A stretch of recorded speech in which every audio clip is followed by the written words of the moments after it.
So, hello everybody. Thank you for being here with us. That's really my pleasure to be here with you.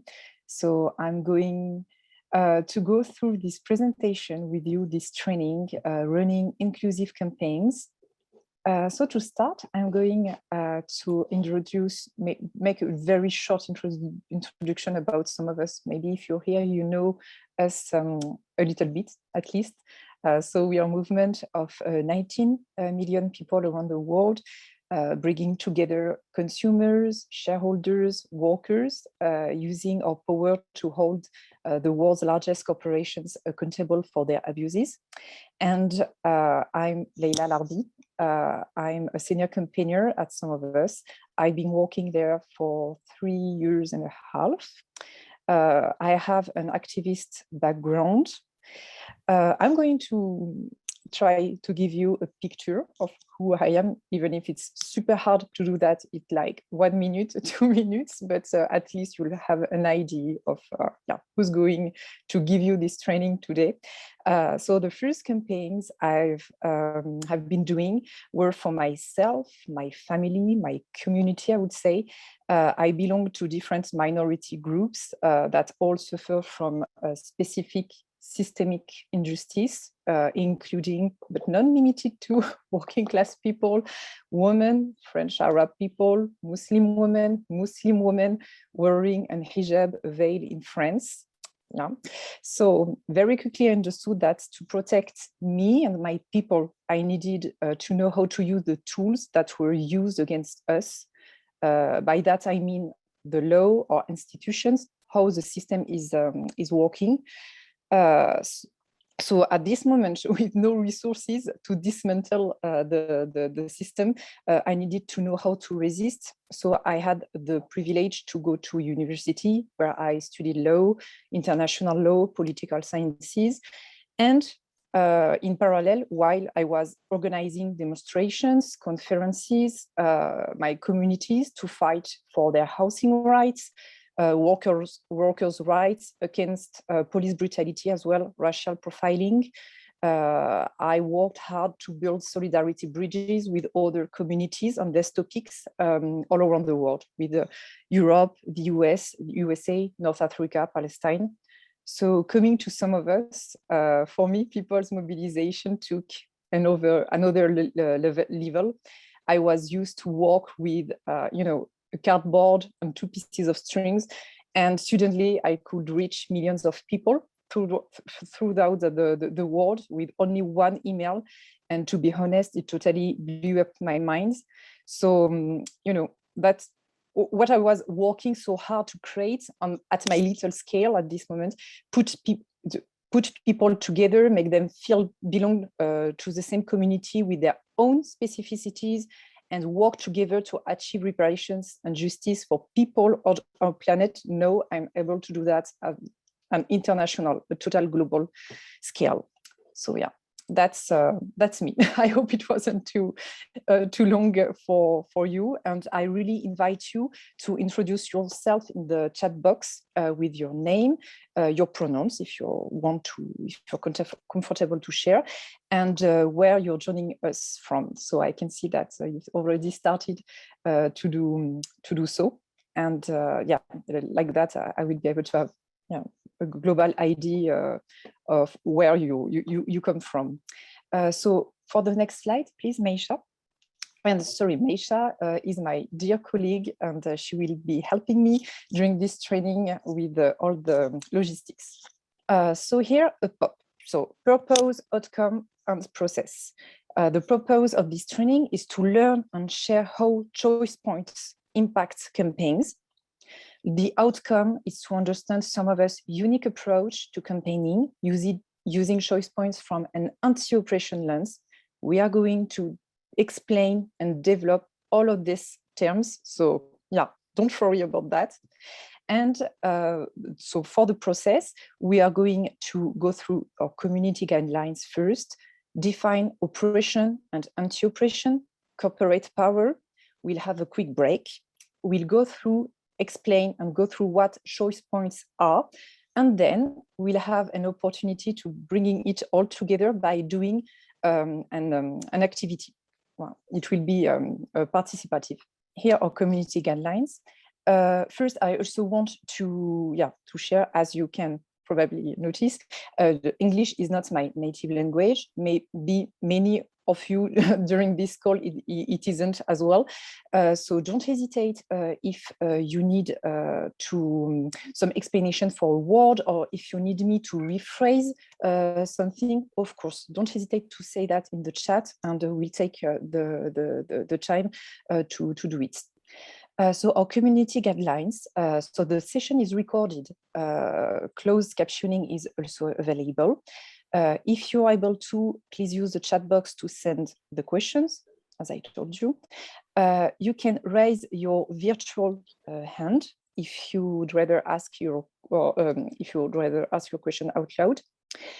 And of course, throughout the session, attend your needs, like stretch, go to the bathroom, eat a snack, take a glass of water, or whatever you need, and help me help you, as we say. So in the chat box, write, slow down, speak up, repeat, rephrase. As I told you, don't hesitate to tell us if you need to slow down the rhythm or to repeat something. I would, remind you to be kind, constructive, and helpful.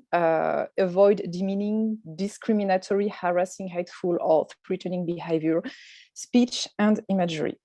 I hope we are all aligned on that today. So if you're not sure about something, ask someone instead of assuming as well. So, if you agree, we can start. Oppression and anti-oppression. So before we share the practices we use here at Some of Us to ensure that we are running campaigns from an anti-oppression lens, we first need to talk about oppression and anti-oppression. So first, I'm going to ask you, what definitions have you heard for the words oppression and anti-oppressions? So you can share that in the chat, and we are going to take 5 minutes to read your answers. And so for Laura Fatah, anti-oppression means freedom. Fran Cortes, restriction. Megan Romania, oppression means structural systemic barriers. That's really interesting definitions of oppression. For Gina Musso, oppression means hierarchy. Elizabeth, verbal and physical oppression. GM, you know it when you feel oppressed. Elodie Pierce, oppression, systematic limiting of access to rights and services, also can be interpersonal. Chris Talbot Hindle, oppression, barriers and systems that institutionalize discrimination. Oh, okay. I see really great definitions. Lynn McAllister, oppression, holding someone down. Andrew Tinson, oppression, power over, usually by an entrenched dominant group. Margaret Ann, systems of power that give privilege to some and hold others back. Dane Jones, oppression, the powerful acting to pressure constraints, the powerless. We start to have some definition of anti-oppression as well. So equity for Gina Musso. So for Leyla, oppressions, systems of discrimination. Christiana Delia, anti-oppression, full participation with no discrimination. Yeah. For Rajni, oppression at micro level, less opportunities for minorities. At macro level, anti-immigration dictatorships. For Michelle, oppression when people are treated as less than fully human and systems that enforce this. Oh my God, there are so many messages. So I'm going to stop saying it out loud and quickly read them at least. But what I can see, yeah, that's really, really encouraging. So what's oppression? So the systems, policies, and norms, explicit and implicit, that create inequality among people, often based on our identities. So as many of you have said in the chat, this oppression happens internally, interpersonally, institutionally, and structurally. There are different levels of anti-oppression. So oppression. Oppression is rooted in domination, exploitation, and extraction. So what are some examples of oppression we could encounter on an everyday basis? We'll have the opportunity you'll have the opportunity to answer to other questions. I'm just going, to quickly give you some examples just to save time. So we will have time, for more development later. So some example of oppression we can encounter daily: gender-based discriminations at work, for example, racist or misogynist ads, unbalanced gender-based distribution of household duties, and transport non-accessible to persons with reduced mobility. So these are, some of the discriminations, oppressions we encounter on an everyday basis.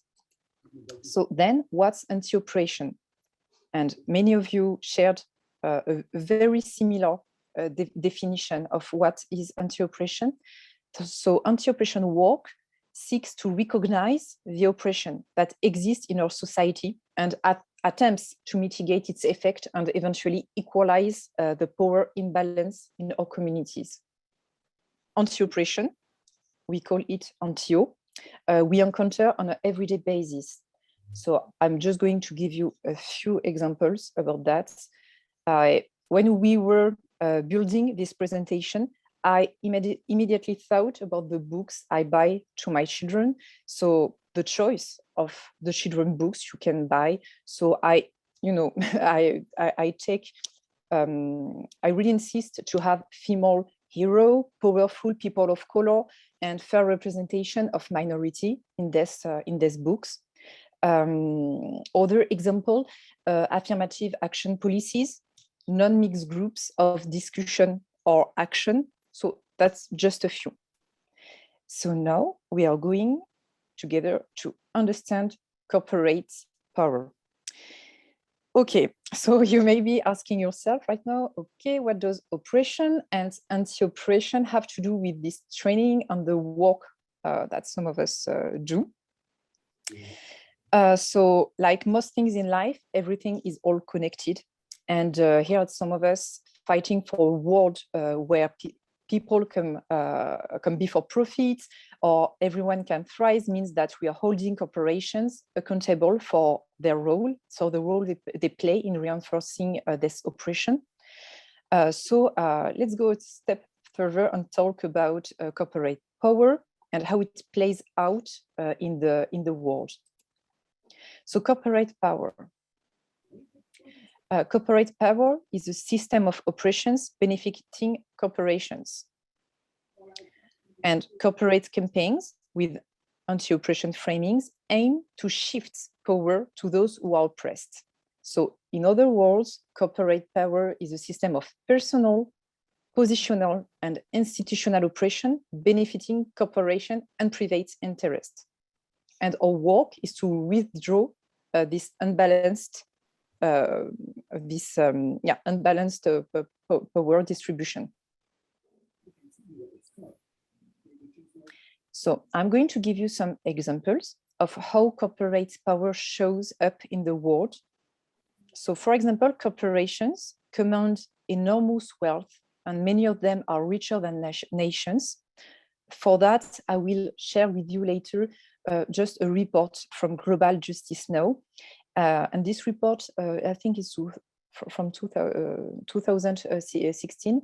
And this report, for example, showed that the 10 largest multinational companies in the world weigh more financially than 180 states, just to give you an idea.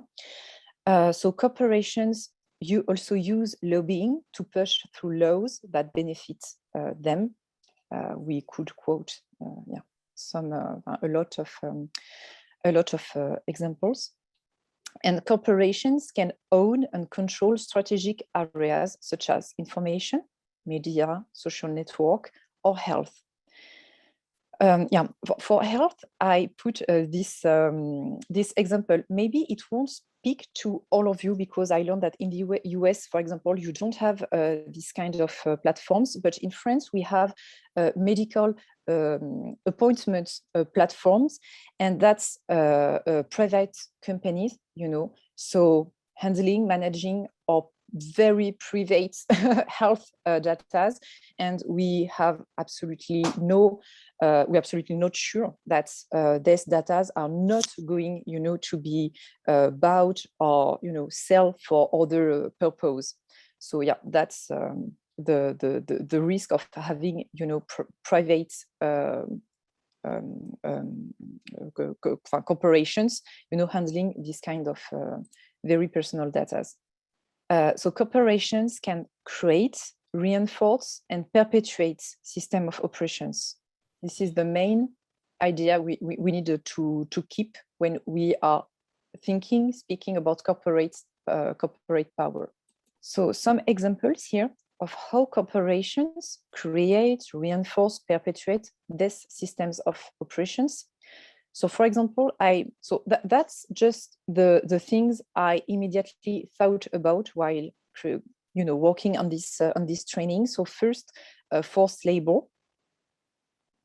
So I was simply thinking about slavery. Right now, I'm also thinking about what's happening to the Uyghurs as well, and with all the fashion industry using cotton, the clothes made by Uyghurs that are jailed by the Chinese governments. These corporations can also, reinforce authoritarian regimes.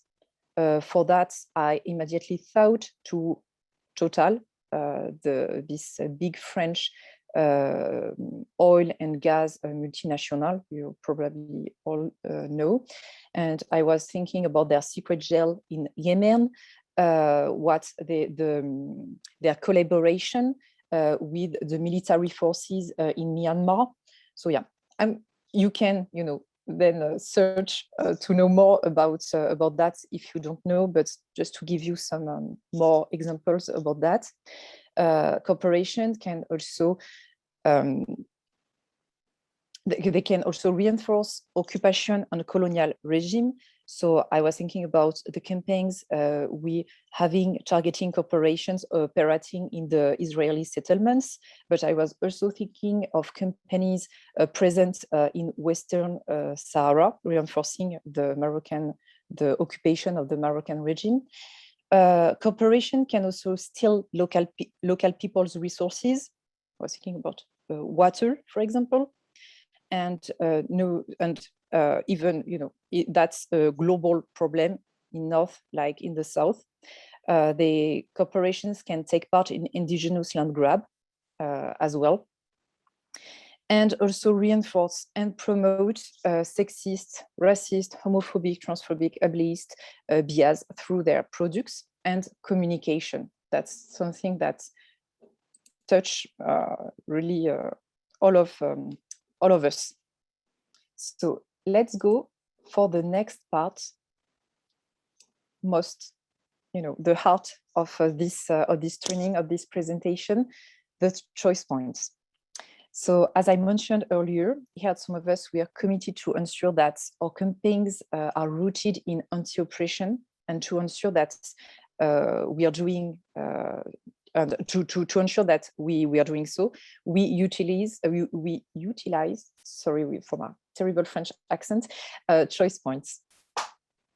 So before I tell you more about this framework, I want to give a shout out to the Racial Equity Org, the US Racial Equity Org are based in the US. It's Race Forward, maybe you know them.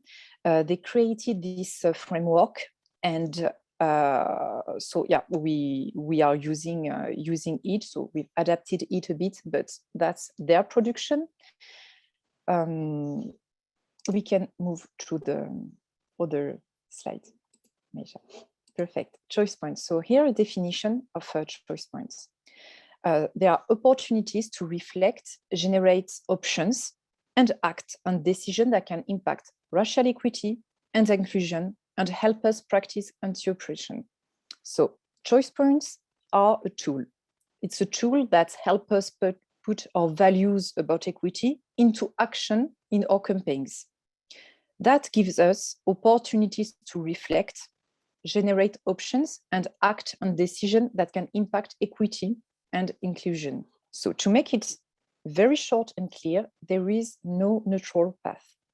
The no decision is a decision in itself. With this graphic, it might help you, visualize what we mean by choice point and this idea of no neutral path.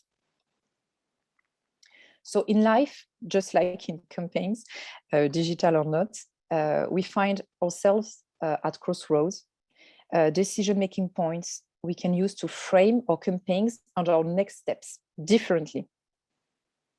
So for example, if you're a funder, then you're constantly thinking about which groups to grant.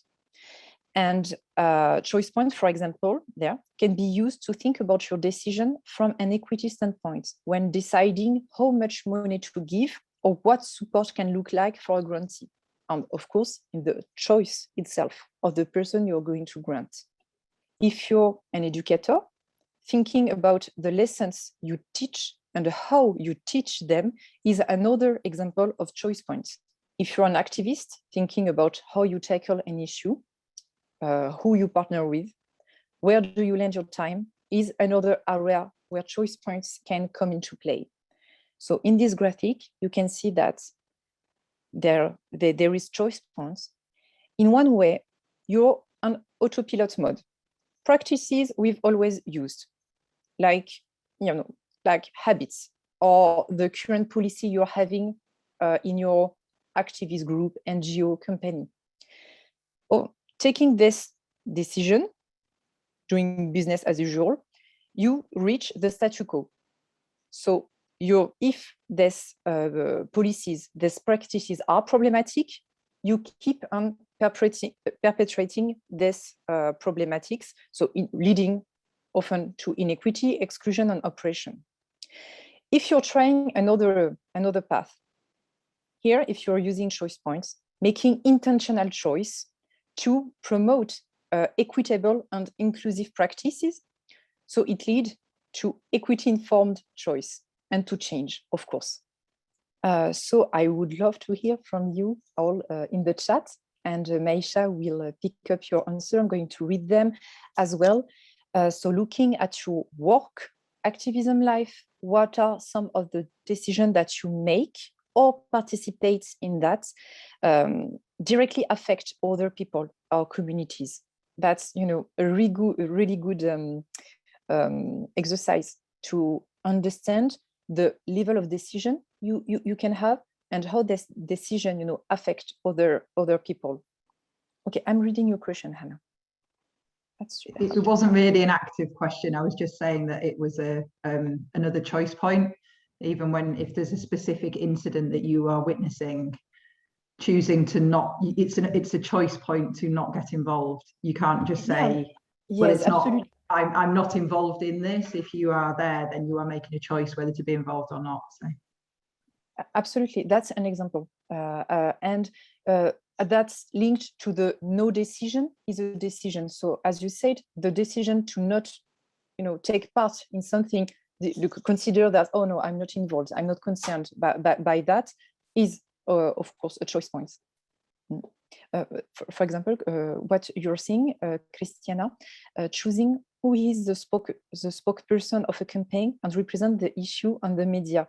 It's a very important choice point. And during a former presentation, that was my case study, indeed. I also see examples about education, fundraising, grant as well. Yeah, the choice you make. Oh, that's interesting because it's also about what you buy as well. Yeah, improve inclusion. Yeah, exactly. At school, so important.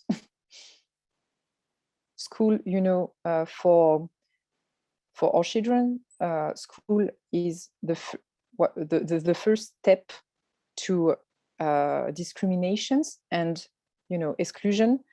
So all the choice points linked to education are indeed really, really important. Accessible formats, I can see. That's really interesting. For example, someone asked you, can you explain equity and informed choice, please? Oh, sorry, Hafiza. I'm just saying it out loud. Yeah. So explaining equity and informed choice. So informed choice is the conscious choice you're going to make. Meisha, could you go back to the graphic of choice points, please? Yeah. Yeah, that's international choice. So I don't know who asked this, but yeah, if this person can just look at the graphic, that's, you know, the conscious choice you make to take a decision. You understand that the decision you're going to take will have, you know, an important impact on people, communities' life. So you make an intentional choice, you know, towards equity and inclusion. And equity is a much more powerful word than equality, because that's a course in itself to explain the difference between equity and equality. But equity, it means that at the end, all the people, no matter their background, will have access to the same service, the same thing, if it's clear. So all the people don't have the same needs, you know, so they need to have access to different kinds of needs to be able to reach, you know, the same result, the same goal. That's great. You're participating, so that's a good thing. But that's a lot of work. Yeah, I see some important ones about intentionally supporting some communities. So that's what we are in, absolutely. So I think that's yeah, that's great. We are the same on the same page. We are moving forwards together. So that's great. I think that now you have an abstract idea of what a choice point is, what it looks like, and how you may, you know, unknowingly be using it in your everyday life. So with that in mind, we are going to take this down from a 30,000 feet level now, and what that looks like, and see what looks like in your work as organizers, activists.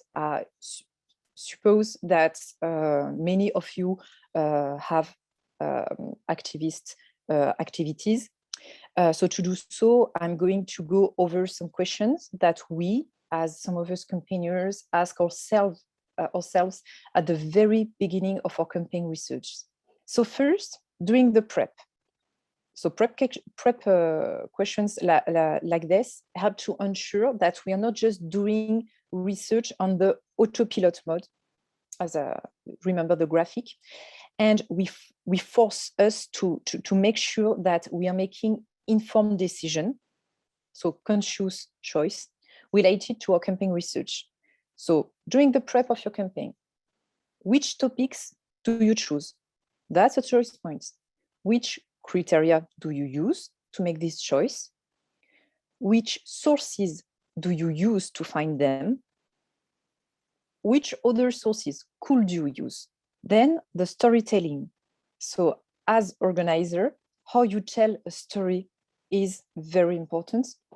These questions allow us to ensure that we are telling stories that empower, center the most marginalized.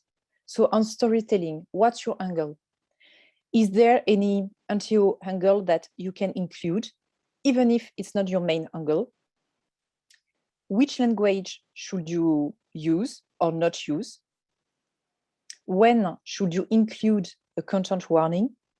So content warning is to inform people that what you're going to tackle in this text, in this campaign, can be triggering, can remind them of some trauma. So is your framing narrative empowering as well? Then regarding visual contents. So as you know, an image can speak 1,000 words, and in this digital age, we want to make sure we are making informed, equitable choices when it comes to the images we use. That's very important. So this picture, the image you choose, is it an accurate depiction of the issue? Is it representative of diverse races, ages, genders, abilities, and other diversities? Does the photo, video show a point of view that is dehumanizing? So for example, a photo that shows only a woman's torso with no head in the frame. So does this visual reinforce, reinforce or not, stereotypes or dominant culture stories about marginalized people? Are marginalized groups and groups affected by the issue adequately represented? So that's really important. Writing that, clearly, I was also thinking about some NGOs, using the pictures of Black and brown children, to fundraise or stuff like that. So this kind of, keep in mind already that the visual we can use, can contribute to bias and dehumanizing some communities. So now let's break this down even more.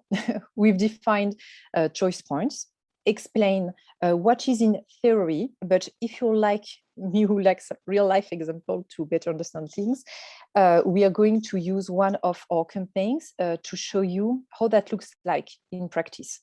We are going to look at our Pepsi palm oil campaign. So for those that may not be familiar, palm oil is an edible vegetable oil that comes from the fruit of palm oil trees. Given its versatility, palm oil is basically used in everything, hair product, snacks, lot of things. So palm oil is produced mostly by people of colors, 86% produced in Indonesia and Malaysia.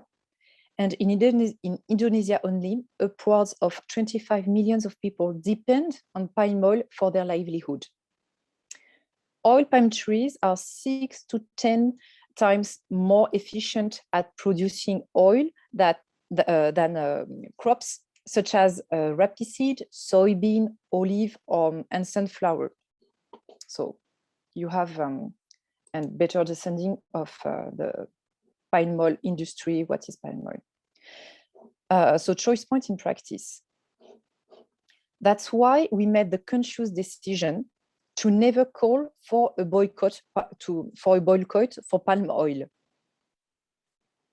So why we didn't call for boycott? Because doing so would cause more harm than good, given the fact that 25 million of people depend on palm oil to care for themselves and their loved ones. That's a choice point.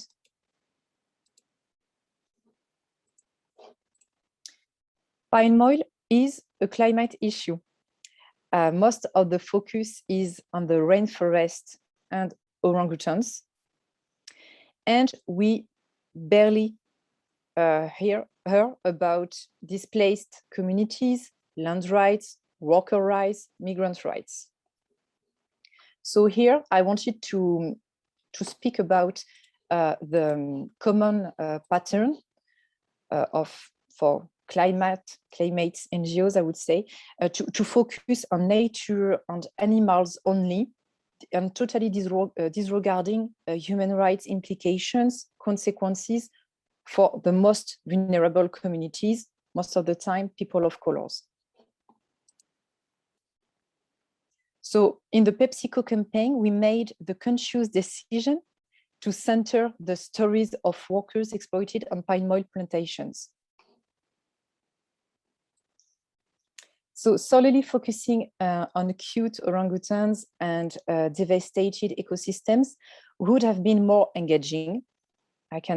Yeah, that's sure. But it would have worsened the invisibilization of the workers and contribute to the dehumanization of people of color. So all along the way during this campaign, we checked with partners, and through them, partners on the ground. We made conscious decisions to not move forward with the tactic unless it was approved by them, nor did we call a final victory on this campaign until affected partners called it a victory. We are here, to uplift their voices, not speaking or deciding for them. To give you, maybe more examples about this campaign, my colleague Fatah, working on this campaign, told me that one of the choice points, of course, is hear and listen to the concerned people. They wanted us to focus on workers, on people. During 5 years, we succeeded to get at least one win per year on this campaign, resulting in always stronger policy from Pepsi. But we didn't stop there because these wins weren't making enough impact for people concerned on the ground. So we were waiting for them to call it a win. In this campaign, the choice of partners was a very crucial choice point. We decided to work closely with the RAN, the Rainforest Network, because we were certain that they were directly working with the concerned people. And to give you the end of this campaign, the real win for the impacted people was Pepsi's new policy, taking into consideration their impact on the planet, the environment, and the people. And this policy was adopted in consultation with and approved by the workers' union. We've now entered into the activity portion of our training, where we are going to practice choice point in real time, real life. We'll be breaking you all out into breakout rooms, where you will discuss the video that I'm about to play on the next slide. Hey everyone, my name is Ibrahim. I'm a digital campaigner for Some of Us.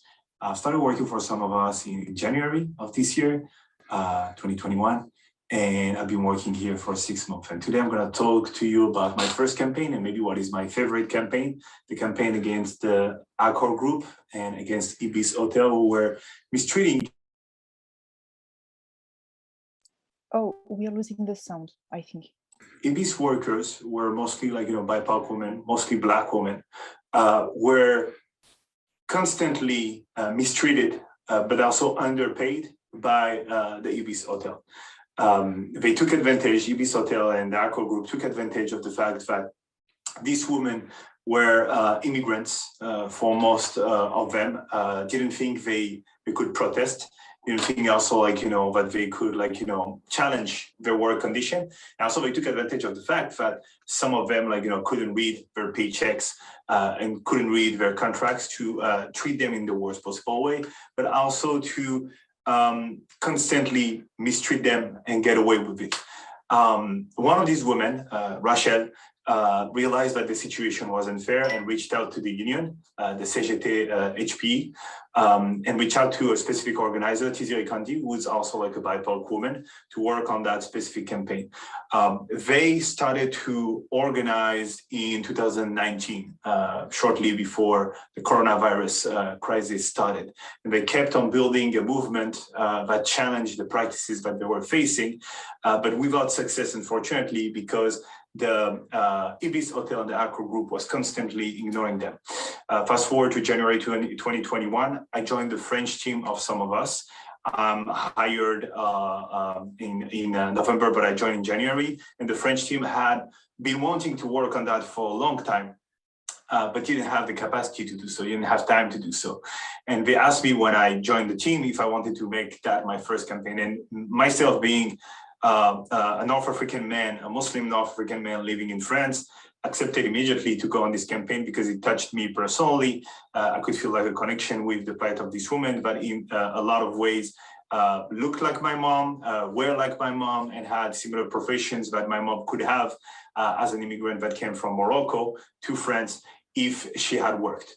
So I started working on it, and what I did is that I did a lot of research to not go and just like, come and not be prepared to what they were saying. I did a lot of research about the issue, about the possibilities for them, about also what they were saying, and that was the most important thing. I wanted to understand what they were saying. I wanted to understand their plight. And then I went to them and I asked them, I reached out to get to them. I reached out to BIPOC activists that I know and that had connections with them. And I got in connection with Tiziri and later on with Rachel, and asked them what they wanted. How could we, at some of us, help them to do what they wanted to do? So I crafted a petition according to their will.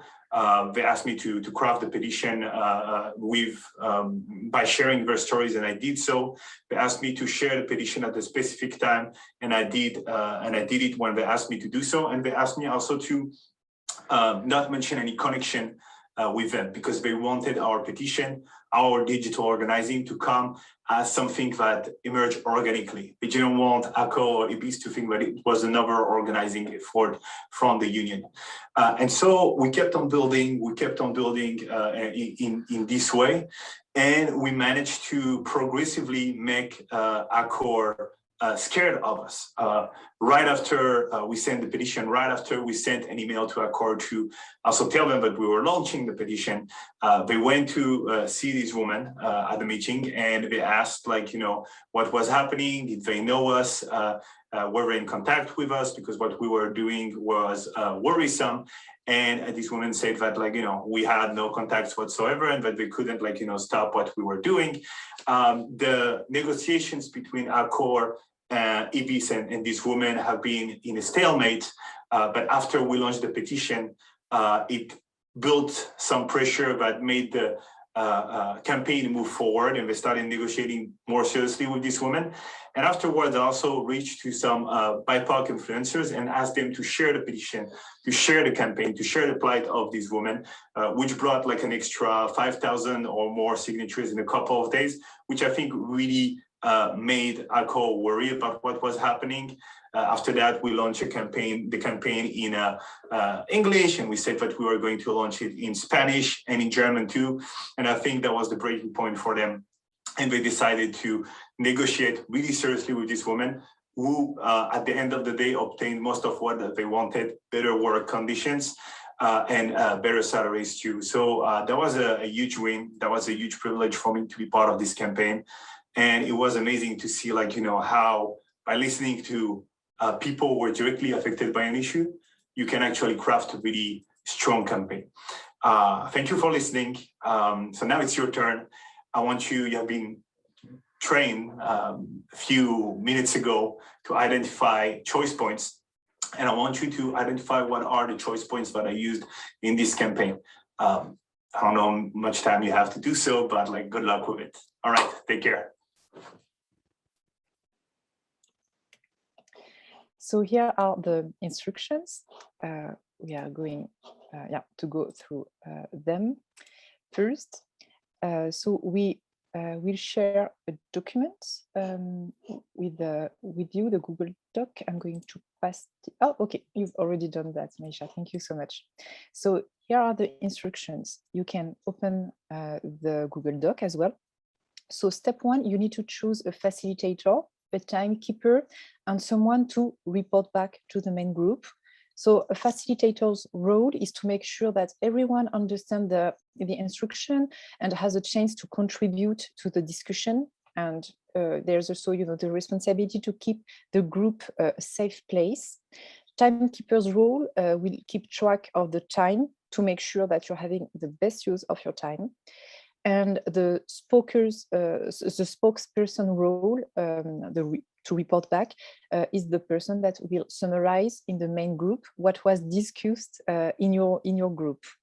So step 2, introduce yourselves to each other, share your name, your pronouns if you feel comfortable, where you're participating from. And then step 3, the discussion. You can discuss the campaign using the prompt you'll find in the doc. So we are going to give you 15 minutes. If you, I will check with the groups. We'll send you a message, and if you need more time, a couple of a few minutes more, we'll adjust. I was in group 1. I mean, what we saw was that the cleaners were facilitated. The equity choice point was not to come in as some heroic savior, take over and say, this is what you need to do, or even this is what I'm going to do for you, but that it was a respectful and engaged approach with with a sense that this was about facilitating. So I think that kind of probably captures what we managed to put together. Yeah, thank you, Andrew. So yeah, as Meisha is telling you, feel free to share your notes in the chat. You know, any comments, any strong idea you would like to share, and you can raise your virtual hand. Okay, in the Zoom bar you have reactions, and you can click to raise your hands, and we'll listening to you and what you discuss with your group. Thank you, Andrew, for this first sharing. Thank you. So, what choice points decision did you identify? So I will then, go over some of the choice points, decisions Ibrahim actually made. And before that, I would love to hear from you. So Dina, the choice to get involved. Dina said the choice to get involved in the first place created more equity, as it was no longer one woman against a huge organization. Yeah, so that wasn't one woman, that was a group of women. To get involved, I don't know if you're speaking about some of us, but we joined their mobilization. It's important to say that they initiate this strike, this struggle, and then we joined this their mobilization. So who is the impacted group? Center them, ask what they want. Absolutely. Which activists to reach out to the petition, choosing a petition as the form of action. Exactly. Yeah, same like Pinewood. Not declaring victory until all stakeholders were satisfied. Yeah, indeed. That was a very important question, because some could consider that yes, maybe that's not the perfect final win, but that was the win, the outcome that satisfied them, that significatively improved their working conditions. So they decided when it was a win. So Rajni said that we felt that Ibrahim was led by the workers rather than him telling them what they should be doing or what they should ask for. Yeah, sure, absolutely. Main choice points of this campaign. Chris, absolutely. They were not women to be saved. We always, presented them as very powerful women. So of course they are victims of the Accord group, but what we really insisted on was the strength, the courage of this woman. So choice point used in the Ibis campaign, I'm going to go through them pretty quickly because I think that indeed you got them. So choice point used in the Ibis campaign. Research focus on understanding the specific multi-layered issues of this campaign. So Ibrahim completely took into consideration the intersection of race, class, and gender in this struggle. He reached out to the women leading the strike to strategize. He proactively sought content approval from the strikers for everything to ensure accuracy and that their story was being told in an empowering way. He reached out as well to BIPOC media influencers to help the campaign reach a new audience on social media. By BIPOC, we meet Black and Indigenous people of color. So what was the impact of using these choice points? So we built new ties with strikers and organizers. So that's also an opportunity, a big strength for us to be able to build other potential campaigns on this model. So yeah, to be able to help similar struggles, to bring our support to the similar struggles. This campaign, so that also bring support and recognition from BIPOC organization and social media influencers. We identified some of us as a respectful and supportive organization. This campaign had a powerful liberatory narrative that got so Ibis, the hotel, Accor, the group, to overreact. Yeah, they threatened us with a lawsuit. That was that was a big thing at at one moment, because yeah, we came with a very radical narrative for this campaign, and of course they were shocked because, as I told you, most of the unions didn't help this woman, and yeah, they weren't using the kind of narrative we were using in this campaign. And we successfully made the target consider the strikers as the better alternative compared to some of us that was going after them with full force. And I heard some of you speaking about that in the room. You noticed that we were the one going full force against Ibis, and it really pushed them to really consider dialogue with the strikers. So the key learnings here, I'm just going to recap what we've seen so far, and we'll conclude this training. So it's just 5 minutes. If you have 5 minutes more to finish with me this training. So the key learnings here. First one, know your desired outcome. So what is the end result, the final result you want to achieve with this campaign? Most of the time, we have one, two desired outcome. So for this campaign, for example, two of our desired outcomes were that workers would get their demands met, and that we would have a strong working relationship with the union as well. That was, kind of internal outcome and external outcome. The second one, so pause and identify decision-making opportunities, the choice points that might have equity and inclusion impact. So what decision do I regularly make?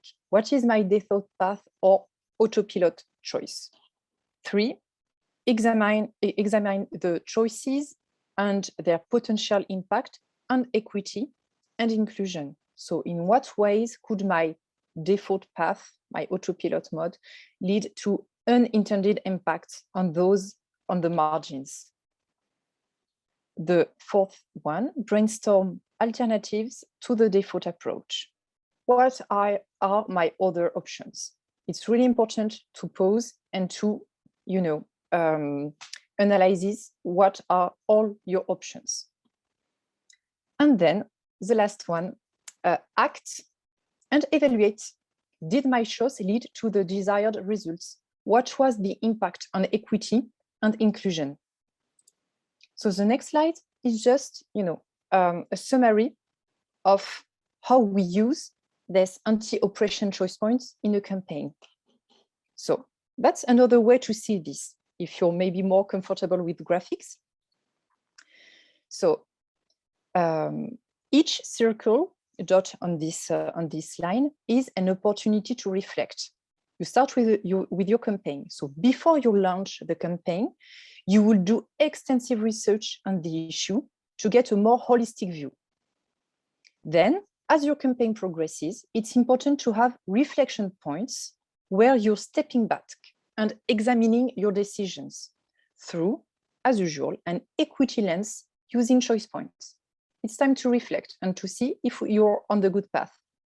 So based on the answers coming out of that step back, you then review and update the campaign according and repeat throughout the course of the campaign, always, examining if you're on the good path. So this slide it's really for you, it's just so at the end of this training, you take the time to reflect on that. So one thing you learned, one thing you're curious about, and one thing you will take with you immediately from this meeting. And of course, if you have an immediate answers, you can share it with me, with us in the chat. That's also very interesting for me to see what really resonates with you from this training. Yeah, thank you. That's the least I could say to all of you.